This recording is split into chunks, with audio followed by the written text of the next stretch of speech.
घरात भाजीला काही नसेल किंवा त्याच भाज्या खाऊन कंटाळा आला असेल, काही चमचमीत खाण्याची इच्छा होत असेल, तर आजचा हा व्हिडिओ खास तुमच्यासाठी अस्सल गावरान पद्धतीने एकदम मटन चिकनपेक्षाही भारी अशी भाजी आज आपण बघणार आहोत। नमस्कार, मी पूजाज मॅजिक किचनमध्ये पुन्हा तुम्हा सर्वांचं गोड खमंग आणि खुसखुशीत स्वागत। तर ही चिकन मटनपेक्षा भन्नाट भारी भाजी बनवण्यासाठी खोबऱ्याची अर्धी वाटी घेतली आहे आणि तिचे तुकडे करून घेतले आहे। 3 छोट्या आकाराचे कांदे साल काढून घेतले आहे आणि व्हिडिओत दाखवल्याप्रमाणे या पद्धतीने आपण त्यांना कट देऊन घ्यायचा आहे। हे आपल्याला डायरेक्ट भाजायचे आहे, आतपर्यंत छान भाजले जावे यासाठी कट दिले आहे। तर आता गॅसवरती एक जाळी ठेवली आणि त्यावरती कांदा आणि खोबरं दोन्हीही आपण भाजून घेणार आहोत।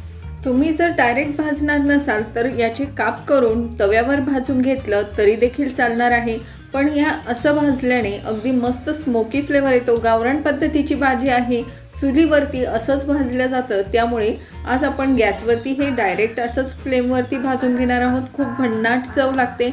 या अगोदर मी अशाच गावरान पद्धतीच्या बऱ्याच रेसिपी शेअर केलेल्या आहे। गावरान रेसिपीज या नावाने प्लेलिस्ट आहे, त्याची लिंक वरती डिस्क्रिप्शन बॉक्समध्ये, खाली डिस्क्रिप्शन बॉक्समध्ये आणि वरती आय बटनवर दिलेली आहे। एका क्लिकवर तुम्हाला सगळ्या रेसिपीज मिळून जातील। आता कांदा खोबरं दोन्हीही छान भाजून घेतला आहे आणि जास्त काळा भाग असेल तर तो काढून टाकायचा आणि दोघांचेही काप करून घ्यायचे आहे, कारण आपल्याला हे ग्राइंड करून घ्यायचं आहे। मूठभर कोथिंबीर घेतली आहे आणि थोड्या कोथिंबीरच्या काड्या देखील घेतल्या आहे। 3 ते 4 हिरव्या मिरच्या घेतल्या आहे मस्त झणझणीत भाजी होण्यासाठी आणि 8-10 लसूण पाकळ्या सालासहित घेतल्या आहे आणि 2 इंच आलं घेतलं आहे। धणे असतील तर धणे देखील तुम्ही यामध्ये टाकू शकता, अख्खे धणे, पण माझ्याकडे नव्हते त्यामुळे मी पावडर वापरणार आहे। आता हे सगळं मिक्सरला अगदी कमीत कमी पाणी टाकून छान पेस्ट करून घ्यायची।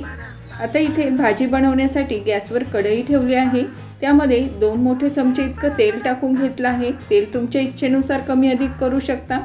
यामध्ये अर्धा चमचा जिरं, पाव चमचा हळद, 1 चमचा लाल तिखट, 1 चमचा घरगुती काळा मसाला किंवा कांदा लसूण मसाला टाकायचा। जो मसाला अगदी भारी असेल तो टाकायचा आणि यामध्ये आपण ग्राइंड करून घेतलेला मसाला लगेच टाकून घ्यायचा आहे, म्हणजे पावडर मसाले जळणार नाही। सर्व मसाले टाकताना गॅसची फ्लेम ही लो ठेवायची, म्हणजे मसाले करपत नाही आणि तेलात हे सगळे मसाले टाकल्याने रंग खूप सुरेख येतो आणि भाजीला टेस्टही छान येते। तर आता हे सगळं मिक्स करून छान परतवून घ्यायचं आहे। धना पावडर टाकली आहे 1 चमचा आणि छान तेल सुटेपर्यंत हे वाटण छान परतवून घ्यायचं आहे। अगदी मस्त रंग आला आहे, आपण डायरेक्ट हे फ्लेमवर भाजल्यामुळे मस्त मसाल्याला काळा असा रंग आला आहे। तर आता याला तेल सुटू लागलं आहे। यामध्ये आता गरम पाणी ॲड करू। इथे मी तांब्याभर पाणी ॲड केलं आहे। भाजीची कन्सिस्टन्सी बघून घ्यायची। इथे मिक्सरच्या भांड्यातही थोडं पाणी ॲड करून ते देखील टाकून घेतलं आहे।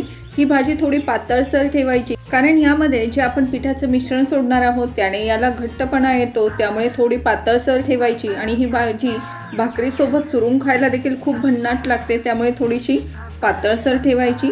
इथे चमचाभर मीठ टाकून घेतलं आहे, चवीप्रमाणे मीठ ॲड करून घ्यायचं आणि भाजीला छान उकळी येऊ द्यायची। गॅसची फ्लेम आता गरम पाणी टाकलं आहे, लवकर उकळी येते, कमी केलं आहे आणि इथे एका बाउलमध्ये मी 4 चमचे इतकं बेसन पीठ ॲड करून घेतलं आहे। त्यामध्ये मीठ टाकलं आहे, पाव चमचा हळद, अर्धा चमचा लाल तिखट टाकलं आहे आणि पाव छोटा चमचा इतका ओवा टाकला आहे। थोडीशी कोथिंबीर टाकली आहे बारीक कट करून आणि थोडं पाणी ॲड करून याचं आपण भज्याच्या पिठासाठी जसं मिश्रण बनवतो, खूप घट्टही नाही आणि खूप सैलसरही नाही, असं एक बॅटर बनवून घ्यायचं आहे। थोडं घट्ट आहे, आणखी थोडं पाणी ॲड करू आणि छान मस्त सरसरीत असं बॅटर बनवून घ्यायचं आहे।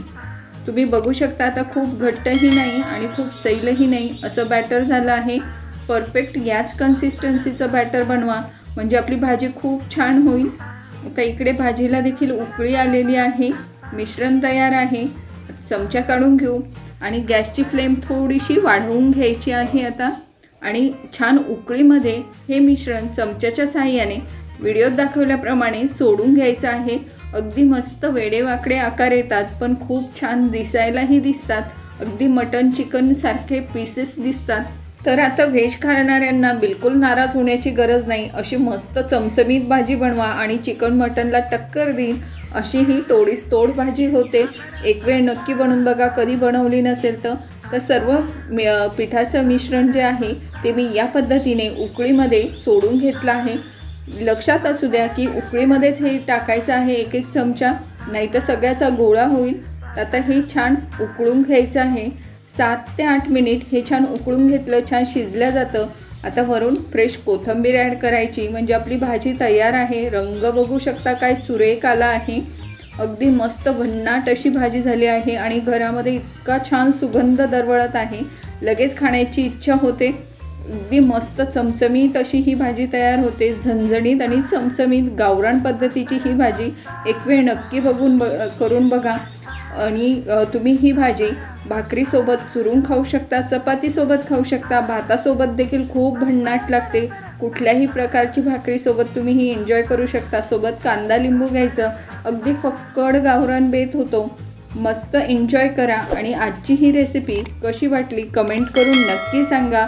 व्हिडिओ आवडल्यास व्हिडिओला लाईक करा, जास्तीत जास्त शेअर करा आणि मी टाकलेल्या अगोदरच्या ज्या गावरान रेसिपीज आहेत त्या ट्राय केल्या नसतील त्या देखील नक्की ट्राय करून बघा।